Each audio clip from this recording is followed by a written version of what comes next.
E aí, já pensou em ganhar muito dinheiro com um canal de corte igual esse daqui que você está assistindo? No primeiro link da descrição temos um aulão para você que quer começar um canal de cortes e faturar muito aqui na internet. Também teremos planilhas que irão te ajudar na hora de organizar a produção do seu canal. Tá esperando o quê?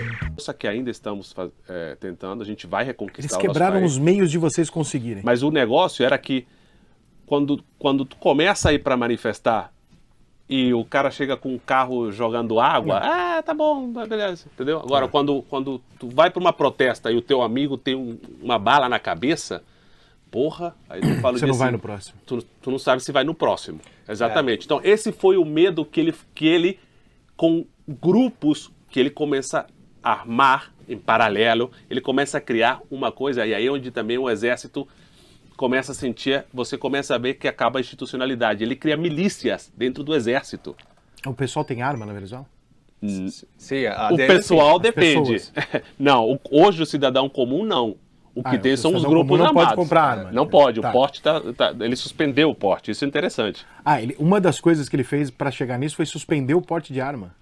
Exatamente, você não tem porte de arma hoje na Venezuela, mas em paralelo ele armou os grupos dele, entendeu? Porque ele sabia o que ele estava fazendo, ele não podia deixar que aquelas pessoas tivessem arma. Assim, o que acontece? Quando ele volta, né, assim, em 2004, ele começa também um processo de criação de uma coisa chamada coletivos, né, que basicamente são grupos paramilitares que controlam as favelas mais, né, as grandes comunidades populares da Venezuela ou áreas, né, zonas rurais do país, né. E esses grupos começam a ser armados também, né? Eles começam a ser criados para defender o projeto político de Hugo Chávez, né? E a partir de 2007 ele cria as milícias bolivarianas, é decir, um componente do exército que não está na Constituição, mas ele cria por vontade própria, que passa a ser o quinto componente da Força Armada Nacional Venezolana, que não são funcionários profissionais, que são, na verdade, militantes do partido político de Hugo Chávez, né? E que eles estão aí para também, assim, para defender o projeto político revolucionário, né?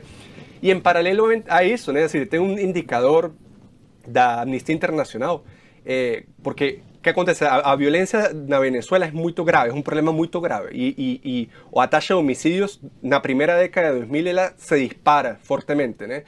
E tem um dado da Amnistia Internacional que fala que por volta de 2010, 2011 existiam entre 9 e 15 milhões de armas no país. Só que o porte de armas é severamente controlado, né? E a única empresa que produz munição, por exemplo, é uma empresa estatal sob o controle do governo, né? Então, aí você começa a observar uma coisa muito grave, que é o próprio governo e através dessa empresa estatal vendendo armas, vendendo munição, né? Ou o armamento da polícia, o armamento do exército, sob o controle dessas bandas criminais, né? Que em grande parte estavam para defender o projeto político de Hugo Chávez. Né? E vocês falaram duas coisas aqui que podem ser interpretadas da maneira que as pessoas quiserem. E eu acho isso muito justo e livre e democrático. Quando você conta o processo da chegada do Hugo Chávez até transformar a Venezuela nessa merda que está hoje, você está contando uma história que passa por vários momentos parecidos com o do PT no Brasil. O petróleo, o papo da regulamentação de mídia, etc, etc. Quando você fala da relação de entrada dele com a mídia, você está falando muito do Bolsonaro. Tipo, ele falou assim, porra, ele chega lá e começa a confrontar a mídia, ele começa a... Você tem um traço aqui, então as pessoas podem interpretar da maneira que elas acharem. Talvez isso os dois é democracia. tenham... Exatamente. Se você entende que isso é uma ameaça mais parecida com o que nós estamos vivendo, ou o que nós vivemos, ou o que a gente pode viver com o Lula, vai de cada um, né? O ponto que eu acho importante chegar é o seguinte, independente das opiniões individuais. Tudo isso tem uma ligação com o Brasil. Absoluta. Qual é a ligação do Brasil? É o Lula. Olha, eu vou começar te falando uma coisa. Porque é tão complexo entender e essa oportunidade queremos aproveitar ao máximo contigo. Porque eu tenho certeza que muitas pessoas estão nos ouvindo e muitas pessoas vão ter... Acho que as pessoas vão ouvir até mais depois da entrevista, quando um começar a comentar com o outro cara, vai lá assistir aquele negócio, exatamente. Do que ao vivo. Porque, e vai ter um antes e um depois. Você tá me contando coisas aqui que eu tô realmente olhando para vocês assim, tipo, tá, eu sei por alto, mas então, nesse nível de lógica eu não sei exatamente. Como é que você chegou a isso. E a isso. ideia é essa, tem que ter um antes e um depois, Rica, depois da nossa conversa.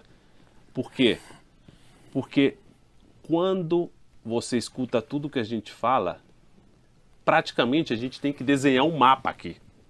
Temos que desenhar um mapa, porque as coisas são em paralelo, ao mesmo tempo. Então você fala, então isso aqui está acontecendo, e quando isso aqui está acontecendo, cadê os meios de comunicação falando desses grupos paramilitares?